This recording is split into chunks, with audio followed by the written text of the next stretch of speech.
সালামু আলাইকুম ভিউয়ার্স, আশা করি সবাই ভালো আছেন। আমাদের আজকের আয়োজনে থাকছে উত্তরবঙ্গের ঐতিহ্যবাহী আলুঘাটি রেসিপি।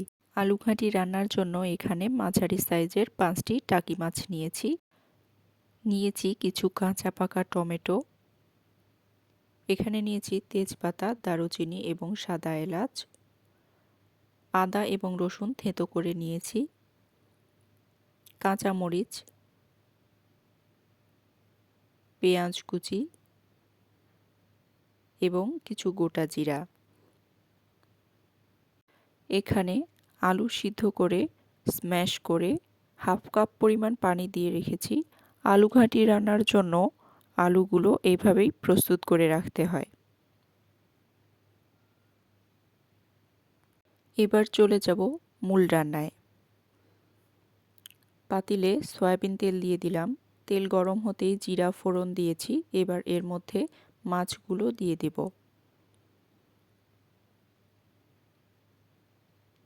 মাছ দিয়ে 2 মিনিটের জন্য ঢাকা দিয়ে দিচ্ছি। 2 মিনিট পরে মাছগুলো একটু ভালোভাবে নাড়াচাড়া করে এর মধ্যে দিয়ে দিব তেজপাতা, দারুচিনি, সাদা এলাচ, কাঁচামরিচ এবং পেঁয়াজ কুচি দিয়ে ভালোভাবে নাড়াচাড়া করে লবণ দিয়ে দিচ্ছি। এবার দিয়ে দিব পরিমাণ মতো হলুদ এবং শুকনা মরিচ গুঁড়া।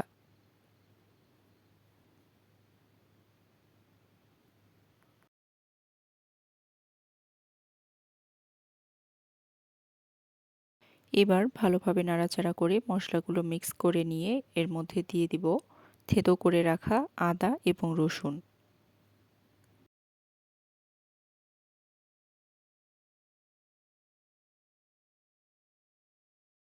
এবার কিছুক্ষণ ভালোভাবে নাড়াচাড়া করে এর মধ্যে দিয়ে দিব হাফ কাপ পরিমাণ পানি। পানি দিয়ে দিলাম। এবার একটু নাড়াচাড়া করে কিছুক্ষণ ঢাকা দিয়ে মাছটা কষিয়ে নিতে হবে।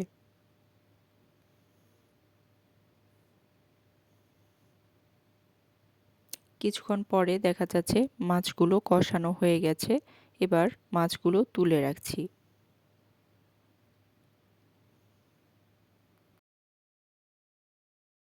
মাছগুলো তুলে রাখার পরে পাতিলে যে কষানো মশলা ছিল তার মধ্যে টমেটোগুলো দিয়ে দিচ্ছি। একটু নাড়াচাড়া করে কিছুক্ষণের জন্য ঢাকা দিয়ে রাখবো।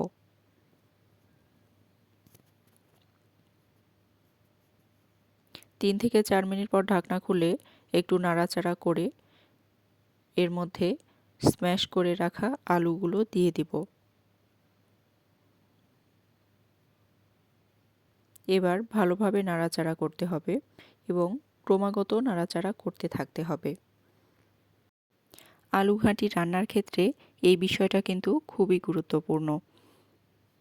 এবার হাফ কাপ পরিমাণ পানি দিয়ে দিচ্ছি।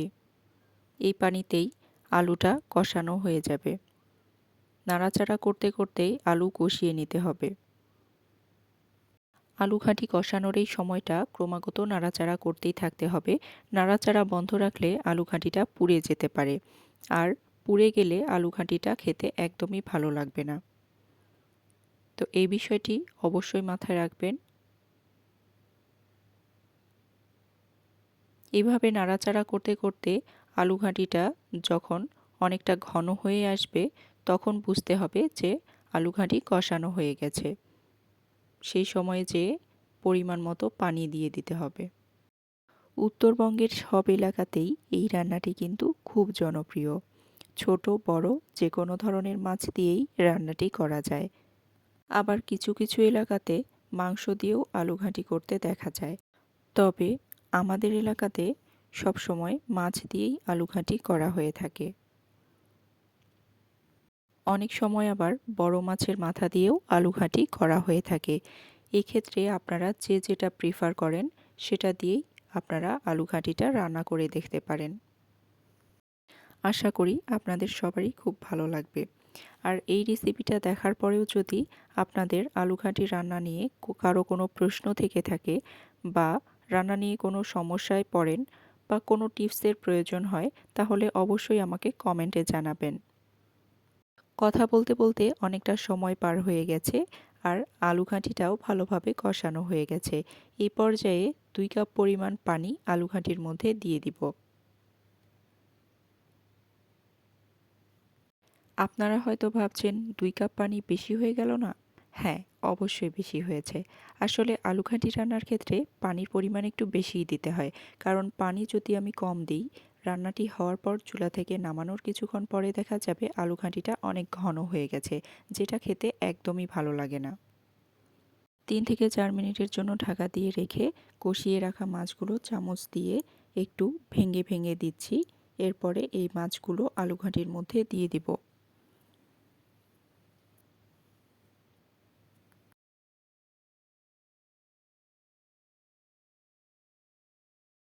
মাছগুলো দিয়ে দিয়েছি। এবার একটু ভালোভাবে নাড়াচাড়া করে দিচ্ছি। আলু ঘাঁটিটা কিন্তু ফুটতে শুরু করেছে। এবার 2 থেকে 3 মিনিটের জন্য ঢাকনা দিয়ে রাখবো। 2 থেকে 3 মিনিট পর দেখা যাচ্ছে আলু ঘাঁটিটা একদম ভালোভাবে ফুটে উঠেছে, অর্থাৎ রান্না শেষ। এবার নামিয়ে নিব। তো বন্ধুরা, আমি যে বলেছিলাম আলু ঘাঁটি চুলা থেকে নামানোর কিছুক্ষণ পরে অনেকটা ঘন হয়ে যায়, এজন্য পানির পরিমাণটা বেশি দিয়েছিলাম। এখন আপনারা নিজেরাই দেখে নিন যে আলু ঘাঁটিটা ঘন হয়েছে কিনা। আর ছবিতে যেমনটা দেখতে পাচ্ছেন আলু ঘাঁটির ঘনত্ব কিন্তু ঠিক এরকমটাই হয়। এর থেকে বেশি পাতলা বা বেশি ঘন হয়ে গেলে কিন্তু আলু ঘাঁটিটা একদমই খেতে ভালো লাগবে না। তো বন্ধুরা, সবশেষে বলবো রান্নাটি ভালো লাগলে অবশ্যই আমাদের চ্যানেলটি সাবস্ক্রাইব করবেন এবং লাইক, শেয়ার, কমেন্ট করে আমাদের পাশে থাকবেন। আজকে এ পর্যন্তই। সবাই ভালো থাকবেন। আল্লাহ হাফেজ।